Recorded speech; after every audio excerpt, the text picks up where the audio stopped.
Hello and welcome to the Future of Dogs podcast, a place for the whole dog world to come together and ask the big why and what if questions that will shape the dogs of the future. Join me, Hannah Malloy, dog behaviourist and body language expert, as we chat to some of the world's most groundbreaking professionals intent on enriching and evolving the future for dogs. This series is sponsored by Amplified Behaviour, my online video school where you can find quality dog behaviour and training advice at a fraction of the price, because I believe everyone should be able to afford the knowledge that they need to give their dogs the best life possible. Let's jump in to the next episode.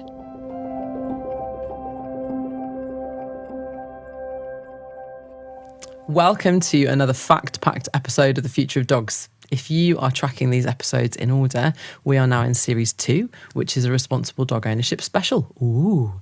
And because the name of the show has time sort of built into the title, it might also help you to know that it is currently the summer of 2025 as we're recording today. And you might be tracking our show in terms of topics. And if you are, this is part 3 of the future of dog breeding. And it's my great pleasure to introduce 2 guests who are absolute royalty in the world of dog welfare and research, Dr. Rowena Packer and Dr. Dan O'Neill. Hi, guys. Morning. Hello, Hannah. Good to see you. All right, I'm going to give you your full bios now because they are quite impressive. Are you ready for this? So, Rowena is the Senior Lecturer in Companion Animal Behaviour and Welfare Science at the Royal Veterinary College in London. Rowena leads a research group that explores diverse topics in the area, including the impact of chronic inherited disorders on dog behaviour and welfare, the impact of owner knowledge, attitudes and behaviour on canine welfare, and the caregiver burden. She has received millions of pounds in research funding and presented her research internationally, including in the USA, Australia, Canada, and across much of Europe. Rowena has co-authored 100, peer-reviewed papers and book chapters, and co-edited the textbook Health and Welfare of Brachycephalic, that is flat-faced, companion animals. Rowena holds a PhD from the Royal Veterinary College, which explored the impact of extreme conformation on canine health, and she continues to research and drive initiatives on this topic, and has been doing for 16 years. Rowena is the founding member of the Brachycephalic Working Group and the Legal Advisory Group on Extreme Conformation in Dogs. Gosh. And Dr. Dan O'Neill has more letters than I can say after his name, and I'm not even going to try. So Dr. Dan O'Neill has done 22 years in vet practice, and he now co-leads the Royal Veterinary College's Vet Compass programme with over 170 papers. Wow, he's also co-authored the books Breed Predispositions to Disease in Dogs and Cats and Health and Welfare of Brachycephalic Flat-Faced Companion Animals. He's a co-founding member of the UK Brachycephalic Working Group, the UK Legal Advisory Group on Extreme Conformation in Dogs, and the International Collaborative on Extreme Conformation in Dogs too. Dan was awarded loads of amazing awards. He has a fellowship of the Royal College and Veterinary Surgeons in 2028. BSAVA gave him the Blaine Award for Advancement of Small Animal Science in 2019.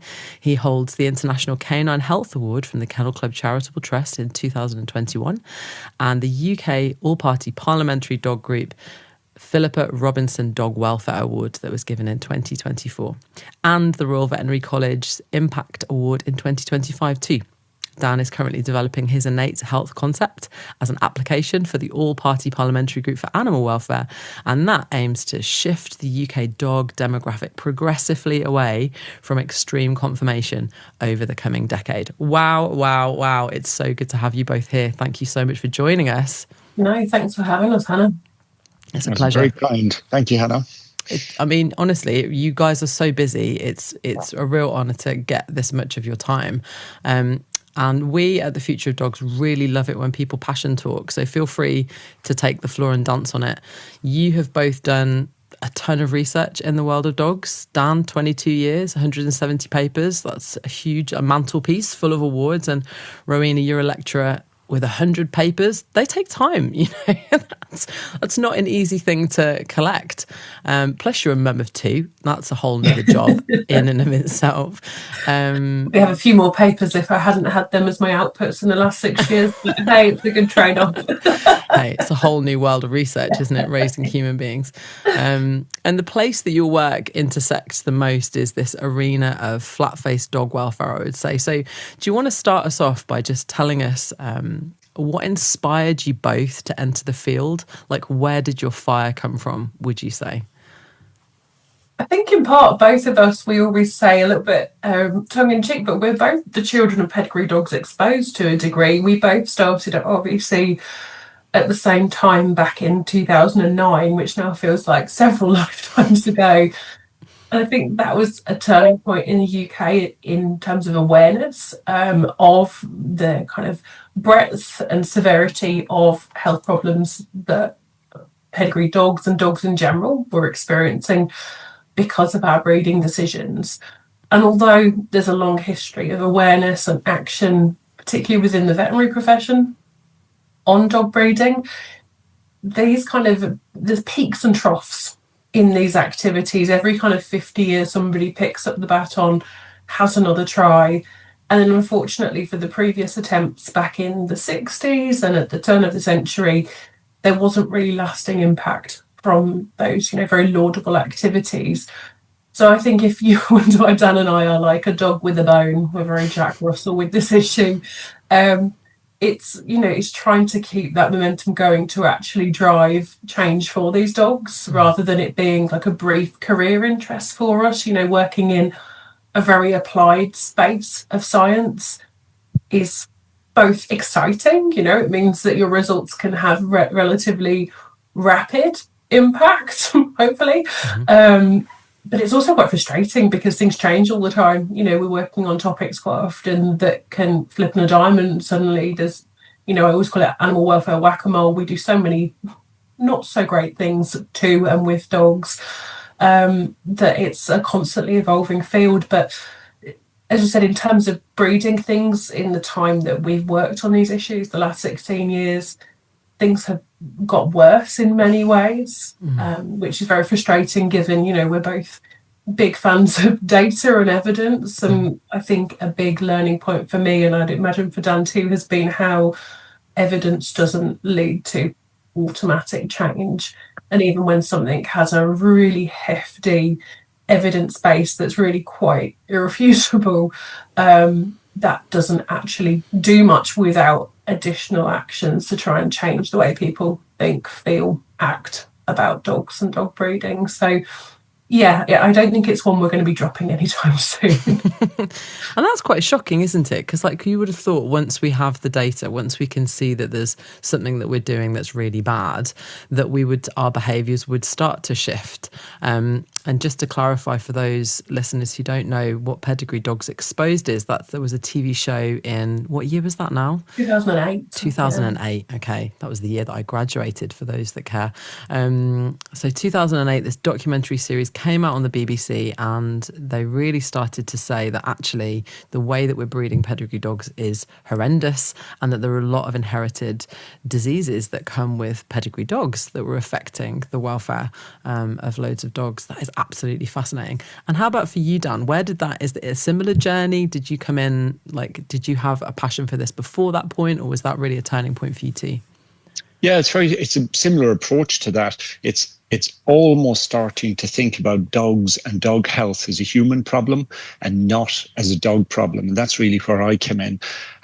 By the time of Pedigree Dogs Exposed, which was August of 2008, I'd already been in practice for 22 years. I had my own practice.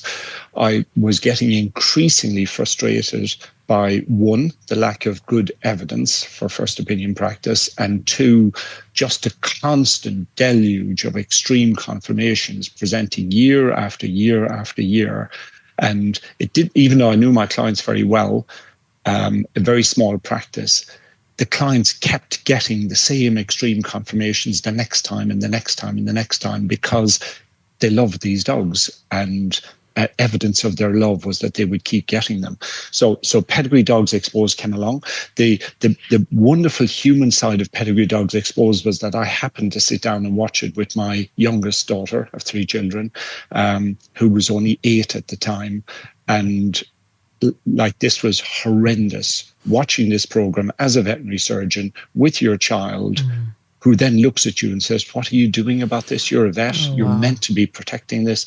So it's similar to Rowena, but it's starting to realize the human side of it, and that actually pedigree dogs or in fact extreme conformations. It doesn't have to be pedigree dogs, it can be any sort of dog. It's a human problem, not a dog problem. So that was where I hopped on board. It took me a couple of months after that to disentangle myself from the practice that I was running. And then I hopped across to do a master's in epidemiology and then a PhD in epidemiology, developing Vet Compass, which was totally in line with Rowena. The two of us just went through the whole process together.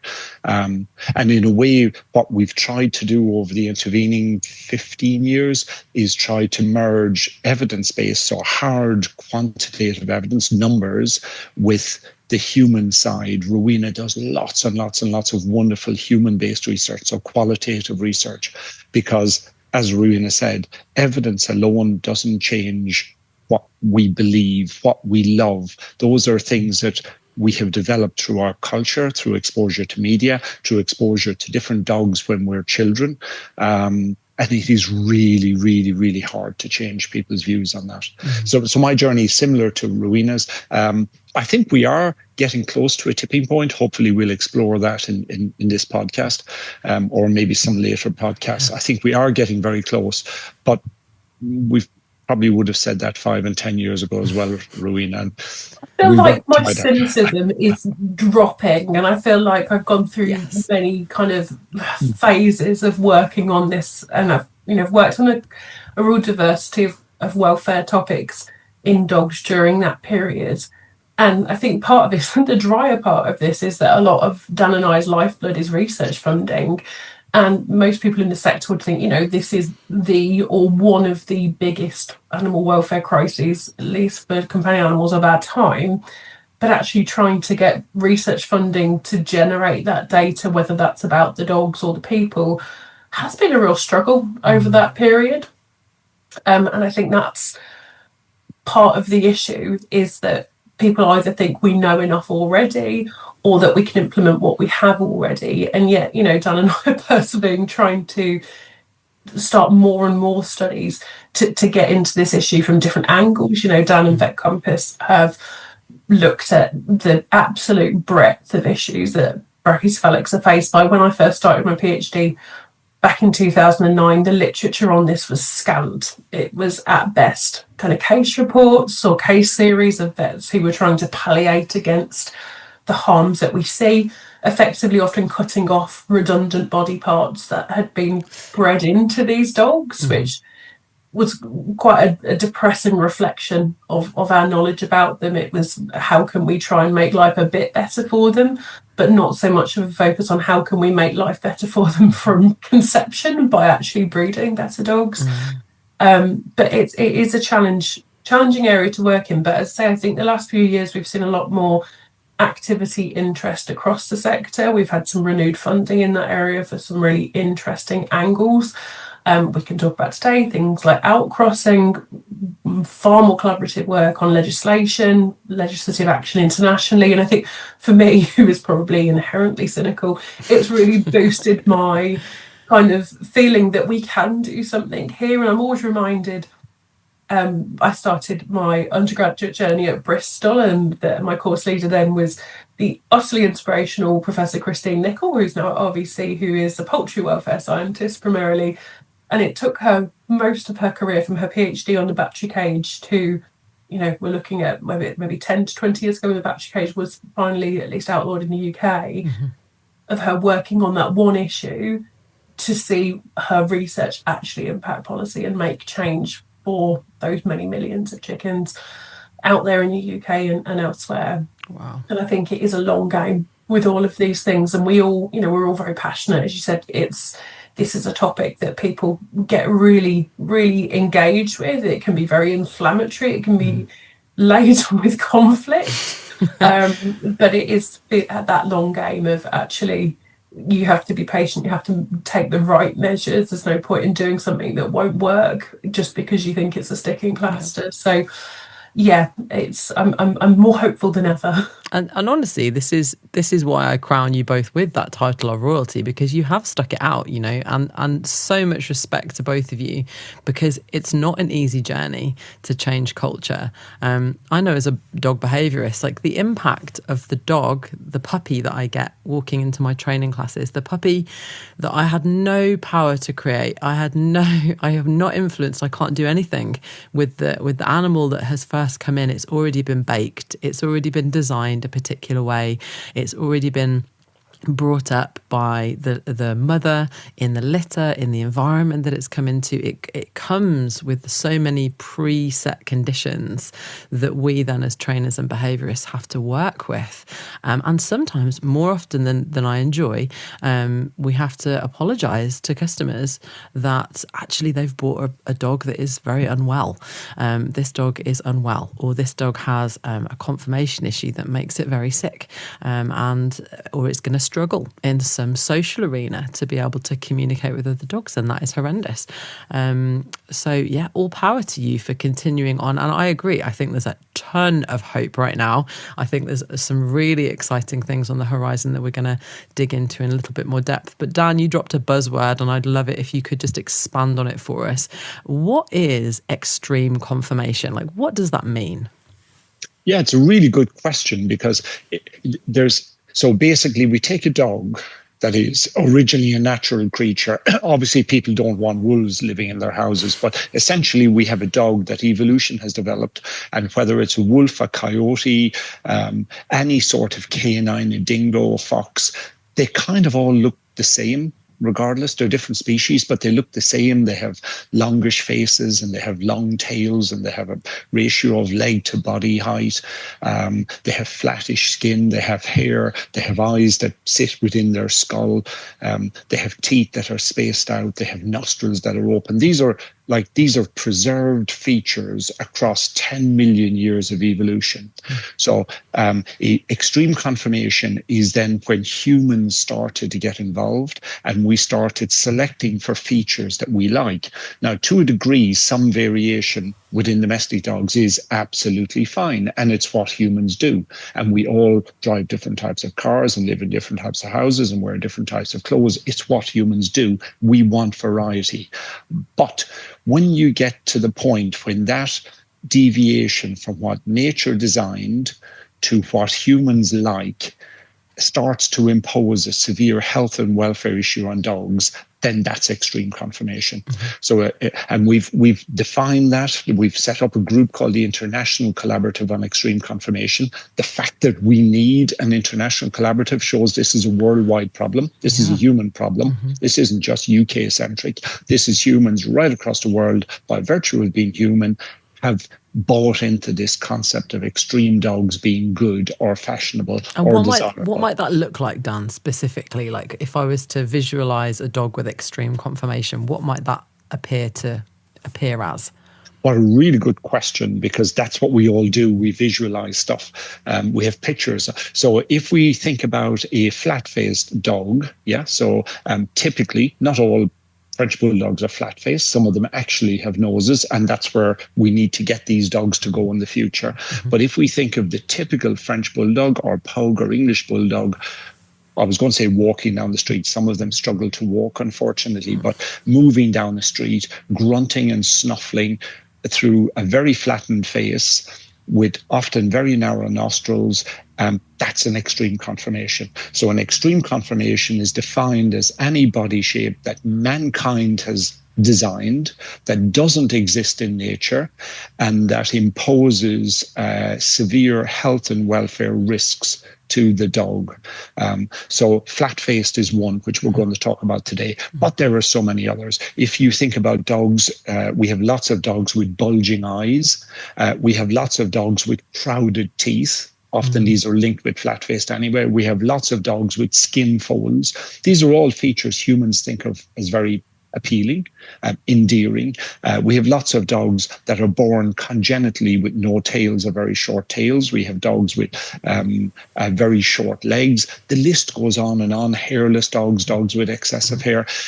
Whatever way mankind is capable of mutating and changing the dog's phenotype, the dog's body shape. We've done it and we've tried it.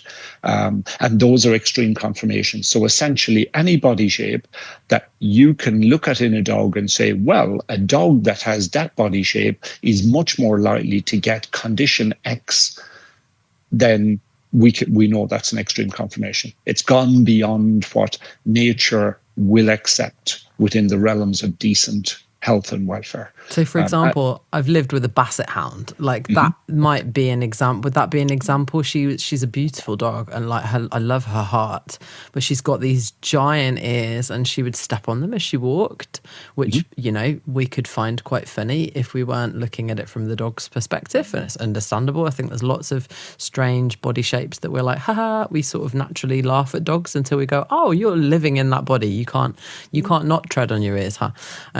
But I've always looked at this basset hound and been like, the cage of her chest is huge, and her legs were like itty bitty, you know, maybe 6 inches long. And I've always looked at that and just been like, surely the maths doesn't work on that. Like structurally, if you were a building engineer, you wouldn't put this together in this way. And yet we've had basset hounds for, oh my gosh, what, hundreds of years? At least 100 years, I would have thought. The basset changed a lot in that time, though, I think, in part. So when you look at bassets from, you know, over 50 years ago, more look to 100 years ago, when they were bred for a physical function, I think that separation of form and function has been one of the proliferators of extreme conformation, where dogs no longer have physically taxing jobs, whether that is being involved in hunting, which we can debate whether that's societally acceptable or not in different ways, where the majority of dogs internationally, particularly in the Western world, are now companions, and that has relaxed that function, that kind of functional selection for body shapes that mean they can perform a job. You know, their job for many dogs is being a couch potato, being your best friend, being your children's best friend, being your companion. But I think that's a real error in kind of human behaviour, that we've then basically taken away their ability to still be healthy, functional animals, that just because they aren't expected to run across fields and chase down prey or guard for us, that they still deserve to have a body that doesn't let them down, you know, for potentially a large proportion of their life. And I think, as you've said, with the long and low breeds, for my PhD, I was looking to define within the, as Dan has said, the spectrum of body shapes that exist because of this spectacularly kind of plastic, malleable genome that the dog has, to their detriment. Where is acceptable within that? And obviously there is a subjective ethical assessment within that. Some people would accept much higher disease risks than others. We've just finishing up on a project about kind of acceptable risks of disc disease. So disc disease is very common in breeds like Dachshunds, Basset Hounds, Pekingese, these dogs that have this disproportionately long back, where actually it's because they have very short legs. It's not that their back has been stretched, it's that their legs have been shrunk right down. And what does disc disease do, Rowena? Like, what's, like, explain how that impacts the individual? We've all got discs in our spine. The usual analogy is that they are like jam donuts between each of our vertebrae, and because to different degrees I'm very sedentary sitting at my desk job, but we all are expected to move, to bend over, even if we're just tying our shoelaces. Our spines are inherently flexible, as are dogs, and they need to have shock absorbers for the spine, so it has that flexibility. But for dogs that are bred for chondrodystrophy, so these very short legs and that disproportionately long back, instead of it being like a gel inside that donut that takes all of that pressure, it instead turns to kind of a gritty, cottage cheesy, sandy texture, which doesn't have that same kind of hydrostatic ability to take the pressures. And instead, when some of these dogs do something simple like walk up a step or jump, they end up exploding that donut. And that then compresses their spinal cord. And you know, our spinal cord is like a telephone line. It's connecting our brain to the rest of our body, and it means the brain can no longer actually communicate for many of these dogs with their back legs. So breeds like French Bulldogs, Dachshunds probably being the major two, but Basset Hounds certainly being in the mix there. can become paraplegic at really alarming rates. So like Dachshunds, 1 in 4 are expected to have that happen in their lifetime, Wow. which I agree, your face did exactly what mine would. That for me is a shocking statistic. And if we thought that, our children or our relatives, a quarter of them were going to go through an extremely painful event in their lifetime. I remember when I was doing my PhD, I knew which dogs to recruit. I was sat in a clinical research consult room behind reception. I could hear the Dachshunds coming in screaming. Like, you can't forget that scream of a dog who is acutely painful, whose legs aren't working, the distress associated with that. That's a horrific, traumatic event for any living being to go through. So for us to have that bar of acceptance, it's okay that a quarter have that happen in their life, I think there should be far more focus on action. And in part, Dan and I have worked an awful lot on brachycephaly as kind of the poster child of extreme conformation. And I think that's justifiable. As Dan said in his list of different areas of extreme conformation, they collect a lot of them. They've gone for the Pokemon approach of catching every single mutation they can. So particularly their kind of craniofacial, their head and neck conformation is so aberrant compared to the wolf. Where others, like Dachshunds, not so much Bassets, given they've got the skin issues, but some have only collected 1. So, Dachshunds as a breed are generally otherwise healthy, but we can't discount the fact that they had this huge defect, effectively. That means so many of them become so unwell. Gosh. Just horrendous, and that can affect a family for the rest of its life. Like that. Not only that individual dog has had a horrible condition that can land it as a paraplegic dog, but also that family have had to go through that really unnecessary trauma because there just wasn't the education there for them to make good, potentially breed choices when they were shopping in the first place. So we're talking. That's an interesting one there on education. Sorry to jump on it, but it's just we've got some very, very recent research that we've just done where actually for Dachshund owners, particularly, lots of them are aware. Not so much for Frenchie owners, because I think there's such a long list of problems associated with them. When owners go out, do their kind of due diligence of pre-purchase research, there's so many things that, for example, a Frenchie could be affected by. And actually, it's, I think, been a more recent realisation, even within the veterinary profession, that French Bulldogs have this incredibly strong predisposition to disc disease, where lots of the Dachshund owners appear to be well aware that this is a baked-in issue and accept that. So I think that's where that human angle comes in, is how different people judge what an acceptable risk is.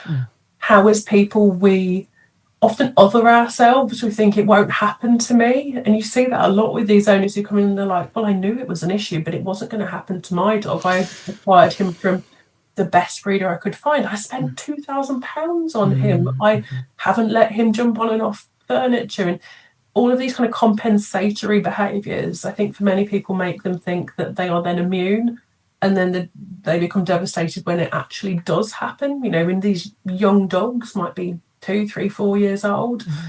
So, I think that's fascinating, that concept of, I think awareness is out there for some of these extreme conformation associated issues. And I think that's where we need more nuanced approaches to how we get through to people to change their attitudes. And there is a lot of hope, isn't there? There's a lot that is about to be done to change this. So I just want to hold on to that. We're going to need to get into this area a little bit more deeply, though, because I think it really does bear exposing. And you guys are the best people to give us that kind of data on how bad the situation really is. We can't fix it if we don't know how bad it is. So I wonder, do carry on, Dan, but I'd love to know more of the stats and facts. What breeds are we talking about? What conditions, and how prevalent are they really when we go shopping for dogs in this generation? Dan, do carry on. Yeah. No, I was just going to add on to Rowena's comment. The French Bulldogs are a relatively new bubble. So when I left my practice to early 2009, we really didn't have very many. I suspect if I went back to my old practice now, there would be lots and lots of French Bulldogs. So the knowledge just wasn't there 10 years ago on French Bulldogs.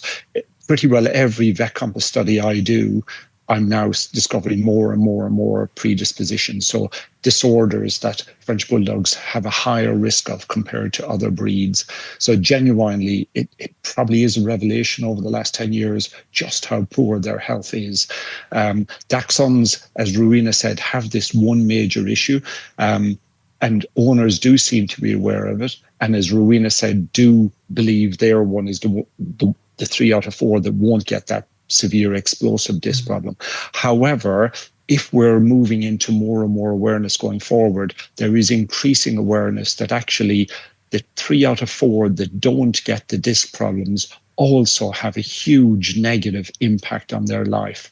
So those dogs, Danica Banish has done quite a bit of work on this, and her belief is that those dogs, the 3 out of 4, even if they don't get the explosive disc problem, have a lifetime of chronic back pain anyway. So their backs are abnormal. We see the explosion as the disease, but the disease is there before it explodes. It only explodes because the discs are already damaged, abnormal, aberrant, as Rowena says.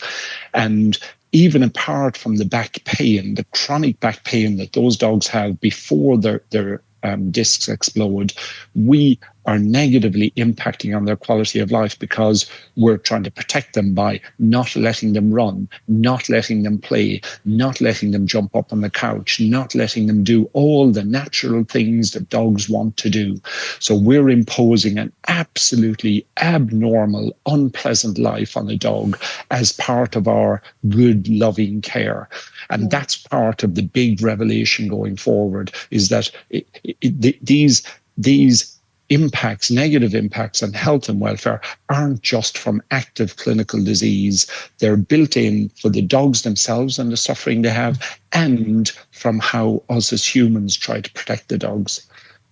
So it's a much wider problem, and the level of awareness that we will get over the next 10 years into the wider public is going to lead, and this is my prediction. My prediction is that in 20 years' time, future us, which will be the new generation of humans, will look back in horror at what we are currently doing to dogs in the name of love.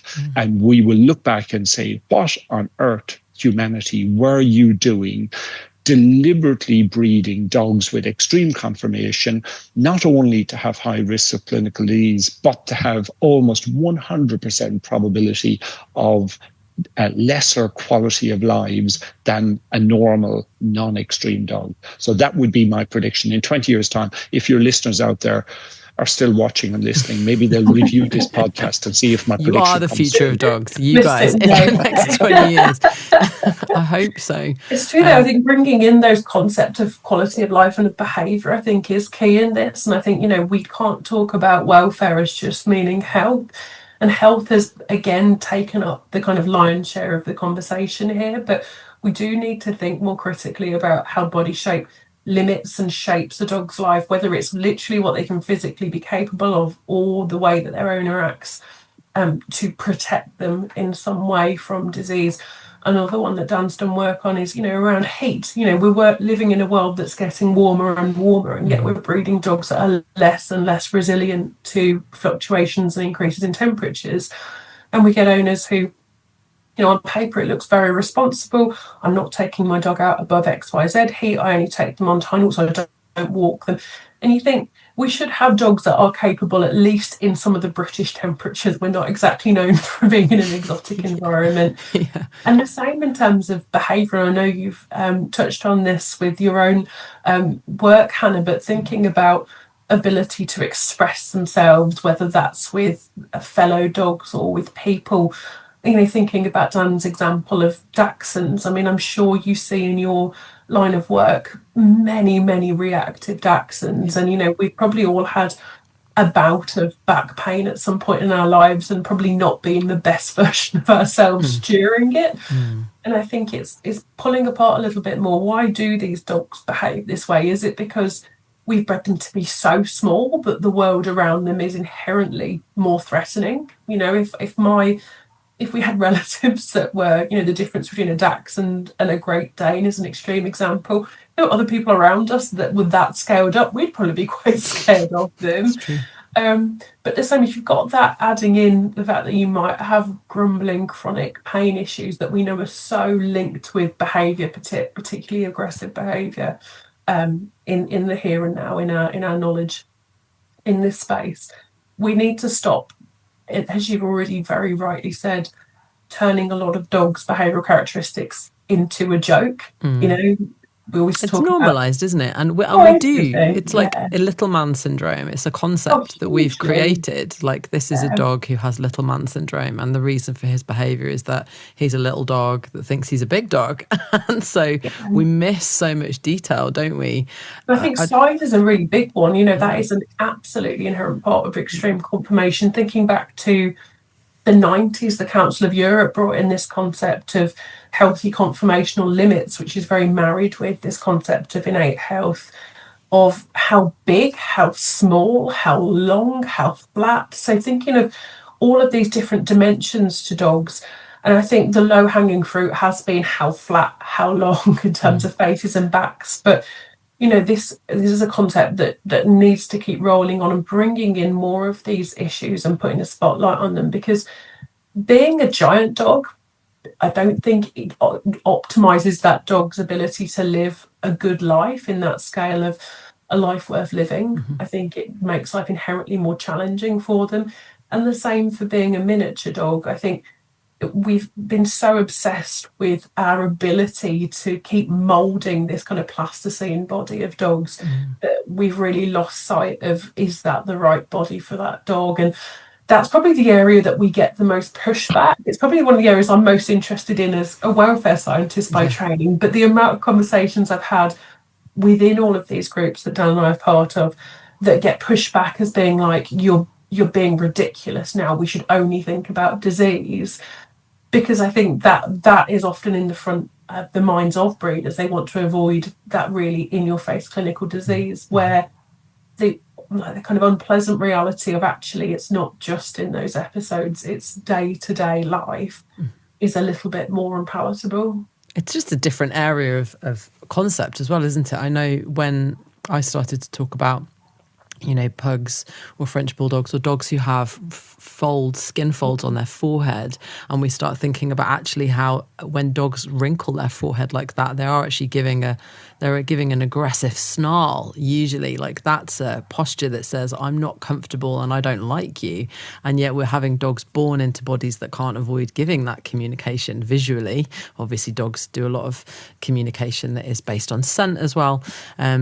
And then we get into this region of tail. I think it's really hard understandably, for a lot of people to get their heads around, is what's so bad about a dog not having a tail? Like, maybe we can just take that one part of the body and go, well, what pros and cons of having a tail? Like, how bad is it that we're breeding dogs in this generations that don't have tails? Why do we need to breed tails back in, for example? So let me jump in on that one, and then Rowena can jump in later. So part of this is humanity anyway, and apart from the fact that we're deliberately breeding dogs without tails, until 20 years ago, we were chopping them off anyway. And in the early part of my veterinary career, I was chopping off tails because that was something we had to do as vets. And if we didn't do it, the breeders would do it with a scissors or an elastic band or cautery in some other way. Thank God that was banned. But it's part of what humans do. We get a culture review, and it almost seemed weird for certain types of dogs like Dobermans or Rottweilers or Jack Russell Terriers to have a tail. We became, the word you used already, Hannah, is normalized to that. Whereas if you saw a Labrador Retriever without a tail, that would be abnormal. So we just get normalized to whatever we deem as normal. And similarly with some of the other types of dogs, like the pugs and the French bulldogs and bulldogs, we have become normalized to them with congenitally short tails. Interestingly, there's lots of different, you said about what's the problem with that. There's lots of different genetic pathways that have been selected. In other words, to get an extreme conformation, mankind has actively gone out and sought dogs with mutations. And these are mutations that normally would not survive in the wider dog population. They're just random one-off mutations. We like the look of it. and then we deliberately start breeding from those dogs. That leads to huge problems of inbreeding, because we actively have to breed mums with their own sons and daughters with their own dads to fix these mutations. We then need human care around those types of animals, because nature wouldn't normally have those mutations persevere. And then we have other issues with them. So one of the most common genetic pathways for causing congenitally short-tailed is lethal when 2 recessives are present in the puppies. So that means 1 in 4 of all puppies conceived die in utero from a whole bunch of breeds that are congenitally short-tailed. That means we're getting smaller litters, and there is a cost. And you can see why nature just wouldn't absorb that cost, because there really isn't any benefit to not having a tail from the dog's perspective. The benefit is us as humans. Dogs need tails for communication. This will be a huge part of your work, Hannah, with communication among dogs and dog behavior. Dogs will use tails for balance. They will use tails. The muscles around the base of the tail help to develop the musculature in the back end. Those dogs with congenitally absent tails have lost the back end of their spine. So when you say congenitally, just to say, congenitally means born without, am I right? Born without, okay, yes. Cool. Yeah. So born without, as opposed to dogs that are born with a tail that some human took a scissors to and chopped off, which is still happening, unfortunately, for some dogs. So there are huge disadvantages for these dogs. And a lot of the breeds that have congenitally short tails have many other malformations in their spines. So when we think about French bulldogs, a lot of those dogs have hemivertebrae, other spinal issues. Those dogs are often incapable of flexing their spines properly.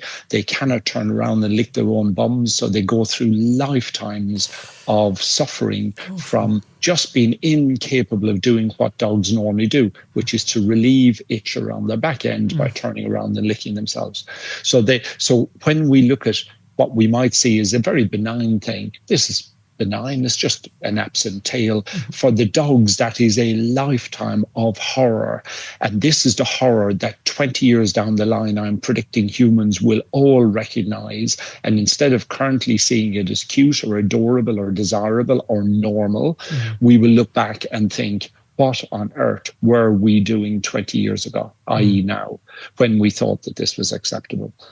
I think it's a really useful kind of parallel with the kind of physical surgical mutilation, because I think there's generally more horror around chopping bits off dogs once they've come out of the womb than genetically chopping things off in the womb, where, as Dan's just put beautifully, there is a much wider welfare and health implication of breeding for an absent or abnormally shaped tail than there is of chopping it off, because they'll have still at least had all of that development.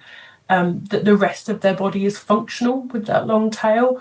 I don't think it's ethically acceptable to chop them off, and I'm very much in support that we have that legislation in place. And I would hope that could also go to other countries, the US, where dogs are routinely cropped and dogged.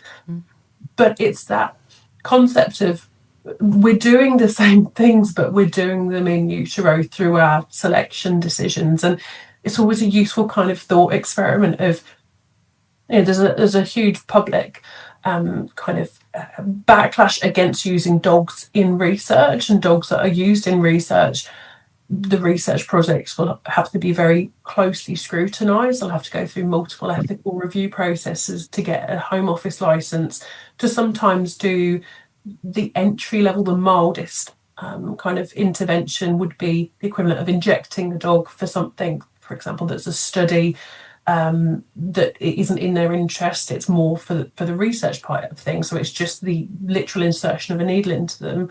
Where you think with breeding dogs like bulldogs, French bulldogs, where we are in one fell swoop introducing a whole suite of genetic mutations, that if we put that in as an application to the Home Office now, I can't imagine in any world that would get through any kind of ethical review, because we would be inflicting so many risks and consequences for that dog's welfare. But it's that normalisation. It's what we've seen generationally. And we have really short memories as people. We often only think about what we did, what our parents did, perhaps what our grandparents did, where this wasn't the way not so long ago. I was looking at an analogy of the time that we have spent on this earth with dogs post-domestication. The recent paradigm of pedigree dog breeding, if we think about a 24-hour clock, is 24 seconds of that 24 hours. Wow. We have been in partnership with dogs for thousands of years and not interfering with them in this way. There's been types of dog, kind of broad types, thinking of like sight hounds or more kind of molossoid guarding type dogs, which, as Dan said at the start, is part of that beautiful diversity of what functional dogs can look like. And it's really only the past 100 or so years that we have tunneled down this really unfortunate pathway.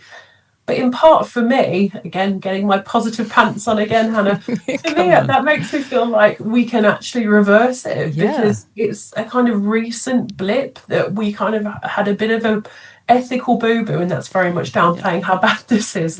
But we've done something bad for a period, and it doesn't need to persist. Like, you know, your concept of the future of dogs, if we think of our long history with dogs, it can go back to where things were. That is crackers. It makes me think actually of like an example in human fashion. I wonder how much of it is impacted by this. But I remember when I was about 12, this magazine came out and everyone was plucking their eyebrows, right? Everyone was plucking their eyebrows super thin, like just eyebrow trends. Let's look at this in humans. And my mum was a child of the 60s. So my mum had me when she was 40. So she's got, you know, 2 sets of 20 years between us. And she was watching this trend and she was like, Hannah, don't do it. Don't do it. Like, they don't grow back. I have to put mine on with mascara, you know. And so I saw this magazine article, and Liz Hurley was in this magazine. And the horror that Liz Hurley had caterpillar eyebrows. She had not plucked her eyebrows. And that's what this magazine article was focusing on, this like, oh my gosh, the horror that she hasn't, you know, gone with the crowd and plucked her eyebrows super thin. And I don't pluck my eyebrows now. And look, check what, they've just come back in. Everybody wants lovely, thick, chunky, bushy eyebrows, or tattoo them on. That's the generation that we're in right now. Just actually apply them with ink. And that is just crackers, isn't it? Like, that is what culture does, is it says, let's take this trend and make it a now. But that's just eyebrows. Like, that's human eyebrows. And my mum's distress if she leaves the house and hasn't put her eyebrows on and realises, she's like, oh, I haven't got eyebrows on, you know. But these are animals who don't get a say. And am I right in what you're saying there, Rowena, is that scientists, researchers wouldn't get ethical approval to do the stuff to dogs that normal dog breeders, any human, Joe Bloggs with his dog can have a litter and create an abnormality and continue to perpetuate that abnormality, whether it is like a slopey back in German Shepherd, because it's not always, you know, things like French Bulldogs, or it could be just a really slopey back, right? There was a time where those legs were really crumply at the back of German Shepherds. So we're doing things with zero. I'm not a vet. I could just get a dog and breed it and keep breeding it. And actually, there would not be ethical approval to do that scientifically. What's the justification? A lot of the kind of ethical review process is where it is for the sake of science, rather than, for example, in the veterinary space where it's for the sake of the patient. Is how do we justify that? And I think that's a really useful mirror to put up. I'm sure one of Dan's welfare heroes too, definitely one of mine, Paul McGreevy, out in Australia, a British vet who has worked in welfare science and veterinary medicine for decades now in this area. He had some quotes in the 90s and the noughties, and one of them I always put when I'm teaching, of saying, you know, what is the welfare benefit of these traits for these dogs? And, you know, sometimes people will push back and say, well, people really like them, so they're less likely to be rehomed. You know, I'm sitting here with my Staffy Cross. You know, that generic type of dog that finds it hard to get a new home, where, you know, that there are human benefits of the attraction to these dogs that means that perhaps they do get a really well-loved, comfy life. But one of my key points here is that you can't compensate for an inherently unhealthy blueprint body shape for that dog with all the niceties. And I think that thinking of what is the benefit to that dog critically for nearly every feature that Dan has said today, the one that I always bring up is skin folds. Why does a bulldog need a nose rope? Why does it need this big, excessive, potentially infection-laden piece of skin on its face that is potentially obscuring its vision? It's potentially really uncomfortable, even if it's low-level discomfort of feeling itchy. We know that even like a mild itch can drive you crazy. And it's on their face. I've measured thousands of dogs from my research career now. And so many of these brachycephalics are head shy. They don't want you to touch their face. And that point again of the compensatory mechanisms of, but I love them and I know how to look after them. I've got really high-end wipes that are antifungal and antibacterial, and I will clean their folds every day and keep them clean. But what does that dog get out of that? It's probably an uncomfortable interaction every day to have their face cleaned. They don't need it to start with. It is purely human aesthetically driven. So just having that moment of what welfare benefit can they reap from having that body shape, I think is just a very simple but useful question to bring up when you're faced with those conflicts. Really good. Really good. Well, I think it'd be a really great time for us to wrap up this part 1. And in part 2, I would love to, if you would be happy to come back for a part 2, look at what we're doing right now. What does the future hold for brachycephalic dogs, for dogs with extreme conformation? How do we change this fairly horrific narrative that we've been breeding dogs for, 50 to 100 years into bodies that are inherently painful or uncomfortable and causing a huge degree of suffering?